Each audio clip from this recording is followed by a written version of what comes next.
Naging okay kami 1 week. Pero after nun is away na naman, tampuhan na naman, balik na naman kami sa dati. Yes, wala talagang pagbabago, utol.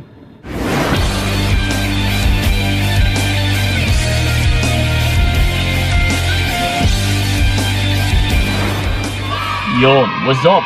Ayan, kamusta mga utol, and then welcome sa video na ito.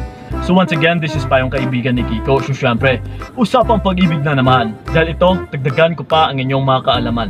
Kasi ito ha, ang magiging topic natin sa video na ito is magstay ka ba or let go? Okay? So ito ha, naguguluhan ka ba sa situation ninyo ngayon? Or naguguluhan ka sa sarili mo kung ano ba ang dapat mong gawin? Kung magstay ka ba sa kanya or i-let go mo na siya? So ito mga utol ha, lalong-lalo na sa may ganitong situation sa ngayon na naguguluhan talaga. Na yung hindi alam kung ano ang dapat na gawin. Kung kailangan pa bang ipaglaban? Kung kailangan pa bang maghahabol? Kung kailangan pa bang hintayin yung pagbabago niya? Or kailangan na natin siyang bitawan? Well, una sa lahat mga utol, kung naguguluhan ka, ito ha, direct to the point. Kailangan is, tignan mo kung ano yung magiging future mo sa taong ito. Yes, simple as that. Huwag na huwag ninyong tignan kung ano yung meron sa present. Kung ano yung mga nangyayari. Kailangan mo ba ring i-visualize kung ano yung magiging kahahantungan mo sa partner mo na ito in the future. Pag sinabing future utol is after 10 years or 20 years, kung makikita mo ba na magiging masaya ka sa taong ito? Kung makikita mo na magiging matagumpay yung future mo? Kasi kung sa ngayon pa lang is nahihirapan ka na, marami ng pasakit, na yung tipong binabaliwala ka na, binabastos ka na, wala na siyang respeto sa'yo, niloloko ka na kung ano-ano pa. So ngayon mga utol ha, kung magstay ka, so kailangan mong tingnan kung ano yung magiging future mo sa taong ito, no, which is ngayon pa lang ay nahihirapan ka na. Kung let's say nakakapit ka pa, kahit dagdagan pa natin ng 1 year, sa tingin mo is hindi ka masasaktan? Sa tingin mo is magiging happy ka pa ulit or magiging matagumpay yung relationship ninyo? Sa ngayon pa lang kasi utol is niloloko ka na. Sa ngayon pa lang kasi is wala na siyang respeto sa'yo. Like I said dati, kung naghahangad ka ng pagbabago, yes Kuya Kiko. Kaya kumakapit ako sa kanya kasi humahangad ako ng pagbabago eh. Gusto ko siyang magbago. Well mga utol ha, kung gusto mong magbago yung isang tao, sana dati pa lang ay binago niya na yung sarili niya. Nung nakita ka niya. Pero wala eh.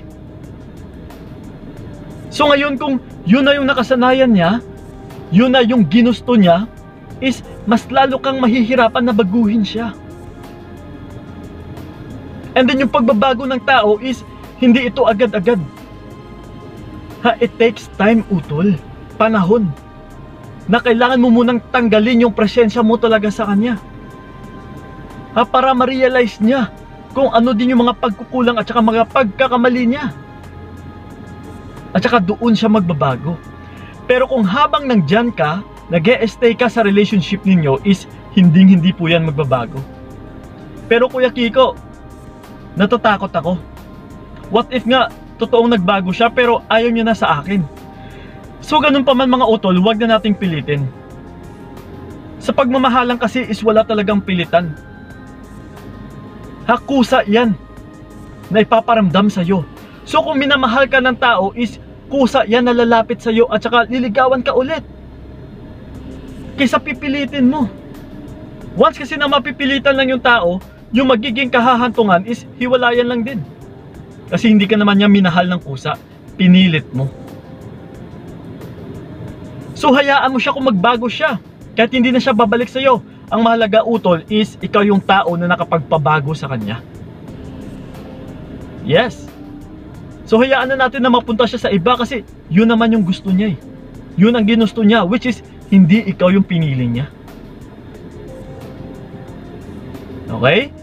So, kung nahihirapan ka sa ngayon, mas mainam utol ay i-let go mo na lang. Dahil paulit-ulit lang po yan. Walang pagbabago. Pero ito ha, suswertehin ka na lang kung sa pag-let go mo and then nagbago siya at saka binalikan ka. Or ikaw pa rin yung gugustuhin niya. So mas okay po yun. That's why ginagamit natin yung no contact rule. Ha, dahil dito natin malalaman kung minamahal ka talaga ng totoo ng taong ito. Kung ikaw pa rin ba talaga, ha, yung babalikan niya or yung pipiliin niya. Kasi ito ha, sa no contact rule utol, yes, hindi ito advisable na kung gusto mo nang i-let go yung tao. Ha, for what pa utol? Bakit ka nag no contact rule? Para saan pa? I-let go mo na nga yung tao eh. Yung no contact rule ay ginagamit lang natin ito, ha, sa taong let's say okay naman siya. Wala naman siyang pagkakamali ng sobra-sobra or hindi ka naman niloko, kundi may misunderstanding lang. Ha, or may mga tampuhan. So, gawin mo yung no contact rule. Ha, para magpahabol tayo. Pero kung ayaw mo na talaga, wag mo nang gawin yung no contact rule. Diretso mo na utol na mag-let go ka sa kanya and then move on. Yes po. So again ha, napakasimple lang po. Kung naguguluhan kayo, kailangan istingnan ninyo kung ano yung magiging future nyo talaga. Kasi wag nyo lang tignan kung ano yung meron sa ngayon. Ha? Kung ano po yung nasa present na nararamdaman mo sa ngayon, for sure utol na yan at yan din, ha, yung kahahantungan ng future ninyo. Maraming akong nakausap ha, na kung ano yung nararanasan sa present, na nahihirapan na yung babae, Kuya Kiko, sobrang ang hirap na pero ayaw ko siyang ibitawan, gusto ko pang subukan ulit. Gusto ko pang itry yung relationship namin na buuhin, ha, kung ano yung meron. And then, pinayo ko sa kanya na again and again, kasi nga may problema sa partner mo or sa lalaki mo, hindi rin talaga mag-work yung relationship ninyo. So sinubukan niya. Ha, after 1 week or 2 weeks yata, just nag-message siya ulit na, Kuya Kiko, tama ka nga. Ganon at ganon pa din yung pinapakita niya. Walang pagbabago. Nagiging okay kami 1 week. Pero after nun is, away na naman, tampuhan na naman, balik na naman kami sa dati. Yes. Wala talagang pagbabago utol. Ha, lalong lalo na tignan nyo rin kung ano yung nagiging past ng taong ito. Kasi kung ano yung past niya, ay ito din yung magiging resulta sa present niya. The which is, ito na ngayon. So kung ano po yung nararanasan mo sa present sa ngayon, ay nagtutugma sa past niya, ito mga utol lang magagarantiya ko sa iyo, na for sure, yan at yan din yung mararanasan mo sa future. Walang pagbabago utol. Wala tayong ibang pinag-uusapan na tao dito, kundi siya pa rin yan. Kung ano kasi yung nakasanayan niya dati, ay yun at yun pa rin yan. Yung ipapakita niya na pagtrato sa iyo. Kung ano nga pagtrato niya dati sa mga ex niya, pagdating sa iyo utol is ganun pa din. And still, kung sino yung magiging future niya, ay yun at yun pa rin yung itrato niya. Pero na lang kung siya mismo kusa na magbago. Pero again mga utol ha, huwag nyo po talagang asahan na magbabago agad yung tao. Kung hindi man sa present sa ngayon, na which is kung hindi ka man sinuwerte sa ngayon, na hindi pa ito yung tamang panahon ng pagbabago niya, huwag mo nang pilitin, hayaan mo na. Kung nagbago man siya sa ibang tao, hayaan mo na rin utol. Ang importante is ginawa mo lang yung karapat dapat. Ginawa mo lang yung rule mo bilang partner niya. Ha, kung nahihirapan ka na, wala tayong magagawa ay kundi kailangan nating kumalas. Kailangan nating i-let go yung tao. Dahil pinoprotektahan lang din natin yung sarili natin. Okay? So yun po mga utol, sana ay nakatulong talaga yung video na ito. So ingat po kayo. God bless and babush! Binigay ko lahat para wala kang masabi.